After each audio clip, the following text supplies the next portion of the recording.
Hey, what's up guys? Good morning no. So biyahe ta karon with Club I Team Ormoc.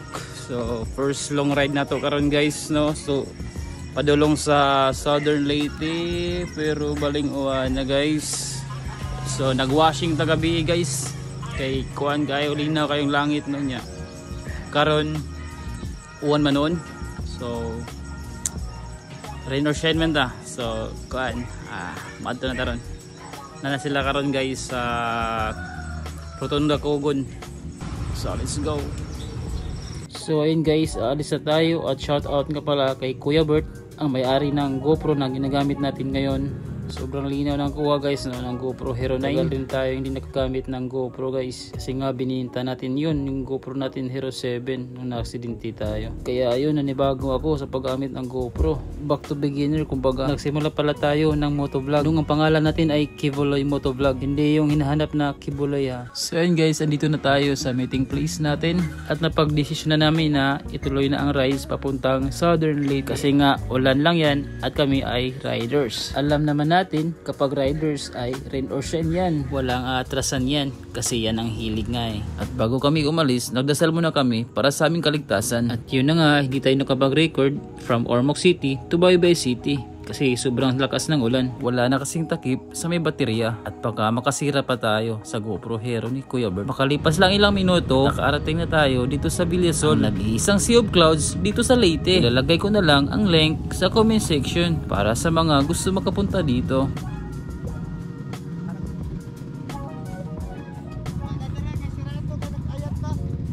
So sabi ni Kuya guys, close pa daw ang Sky Cafe kasi under renovation pa daw sila. Kaya lumipat na lang kami sa kabila dito sa Incredible Villa Cafe.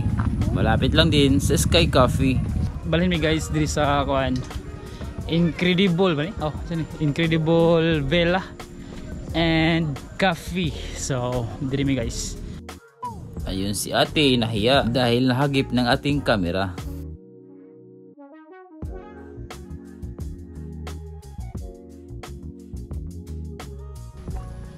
Clouds guys.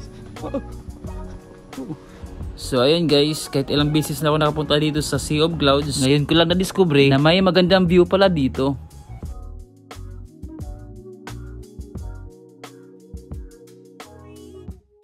Hindi lang view ang magugustuhan mo dito, pati na rin ang kainan na sobrang presentable at ang silog nila na sobrang sarap.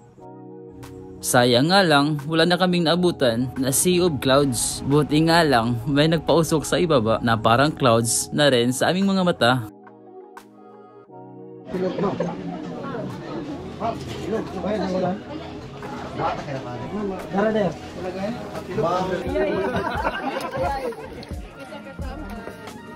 At pagkatapos namin kumain, dumiretso na kami sa aming destinasyon sa San Juan, Southern Leyte. At andito na tayo ngayon sa Agas-Agas Bridge, ang pinakamataas na bridge dito sa Pilipinas na matatagpuan dito sa Sogod, Southern Leyte. Welcome to St. Bernard.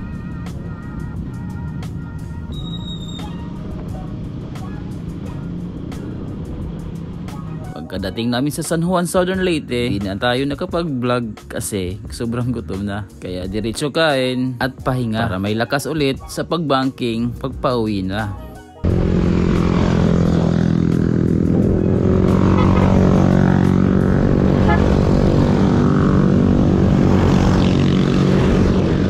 So ayun guys, dahil nakaipon na ng lakas Bro Kaloy at ang lakas na bumangking, Bro Kaloy lang sa kalam.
What's up guys?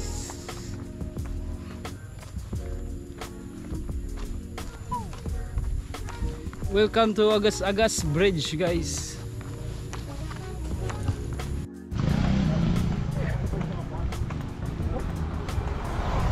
Lagi ng ato lagi kung buno kay mo anak lagi kung ay oh no problem lagi dan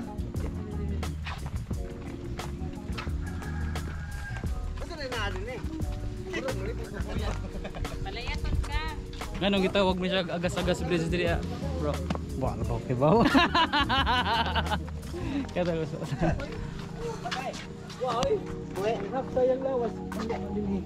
bro, nakoy panguntahan nimo. Ganong gitawag mo siya Agas Bridge diri si mag-agas ang tubig Asa na bilang agas? dai Ah, mo day. So, mo to trivia to guys. Oh.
Kung umabot ka sa part ng video nito, maraming salamat. Dito na magtatapos ang ating vlog. Paalam!